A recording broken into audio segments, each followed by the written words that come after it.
Chers frères et sœurs dans le Christ, Shalom. Aujourd'hui, l'Église Notre Mère célèbre le 11e dimanche du temps ordinaire de l'année liturgique A. L'Église Notre Mère nous révèle un Dieu profondément engagé auprès de l'humanité. Le message central s'articule autour des trois mouvements divins. Le choix d'un peuple, la réconciliation gratuite par le Christ et l'envoi en mission des disciples. Dans la première lecture, Dieu rappelle au peuple d'Israël, réuni au pied de Sinaï, comment il a libéré de la servitude. Si le peuple écoute sa voix et garde son alliance, il deviendra son domaine particulier, un royaume de prêtres et une nation sainte. Ce choix n'est pas un privilège pour s'enfermer, mais une mise à part en vue d'une mission, être le médiateur de la bénédiction de Dieu pour toute la terre.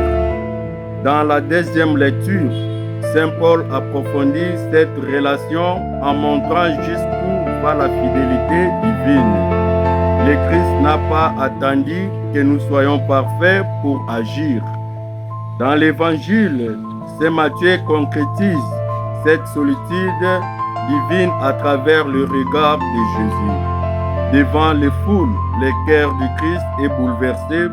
Il les voit désemparés et abattus comme des brebis sans berger. Face à l'immensité du besoin, la moisson est abondante, mais les ouvriers sont peu nombreux.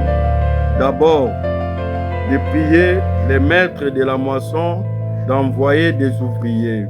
Ensuite, il appelle ses disciples et leur confie sa propre mission et son pouvoir. Guérir, purifier, chasser les esprits mauvais et annoncer le royaume des cieux est tout proche. La synthèse de la parole de ce dimanche se résume dans la dernière phrase de l'Évangile qui fait le pont entre l'alliance ancienne, l'œuvre de Paul et notre quotidien. Vous avez reçu gratuitement, donnez gratuitement. Prions les uns pour les autres afin que l'Eucharistie nous illumine, que nous soyons et répondre favorablement à notre appel. Amen et bon dimanche à tous.